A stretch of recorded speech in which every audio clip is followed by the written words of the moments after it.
ತಾಲೂಕಿನ ತಪಗೊಂಡನಹಳ್ಳಿ ಗ್ರಾಮದಲ್ಲಿ ಶ್ರೀ ಆಂಜನೇಯ ಸ್ವಾಮಿ ಕಾರ್ತಿಕೋತ್ಸವ ನೂರಾರು ಭಕ್ತರ ಸಮ್ಮುಖದಲ್ಲಿ ಸಂಭ್ರಮ ಸಡಗರದಿಂದ ಅದ್ದೂರಿಯಾಗಿ ಜರುಗಿತು. ಮುಂಜಾನೆ 10 ಗಂಟೆಗೆ ಸರಿಯಾಗಿ ಗ್ರಾಮದ ಯಜಮಾನರು ಭಕ್ತಿಯಿಂದ ರಥೋತ್ಸವಕ್ಕೆ ಬಲಿ ಅನ್ನ ಹಾಕುವ ಮೂಲಕ ರಥೋತ್ಸವಕ್ಕೆ ಪೂಜೆ ಸಲ್ಲಿಸುತ್ತಾರೆ. ನಂತರ ಗ್ರಾಮದ ಭಕ್ತರು ಹೂಮಾಲೆಗಳನ್ನು ಅರ್ಪಿಸುವ ಮೂಲಕ ದೇವರ ಕೃಪೆಗೆ ಪಾತ್ರರಾದರು.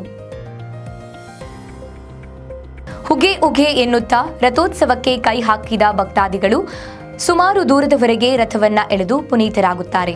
ಇನ್ನು ರಥೋತ್ಸವದ ಮುಂಭಾಗದಲ್ಲಿ ಭಕ್ತಾದಿಗಳು ನಂದಿಕೋಲು ಹಾಕುವ ಮೂಲಕ ನೋಡುಗರ ಕಣ್ಮನ ಸೆಳೆಯುವ ದೃಶ್ಯ ಕಂಡುಬಂತು. ರಥೋತ್ಸವದ ಮುಂದೆ ಭಕ್ತಾದಿಗಳು ನೂರಾರು ಸಂಖ್ಯೆಯಲ್ಲಿ ಸೇರಿದ ಭಕ್ತಾದಿಗಳು ಉಗೆ ಉಗೆ ಹರ್ಷೋದ್ಗಾರ ಮುಗಿಲು ಮುಟ್ಟಿತ್ತು.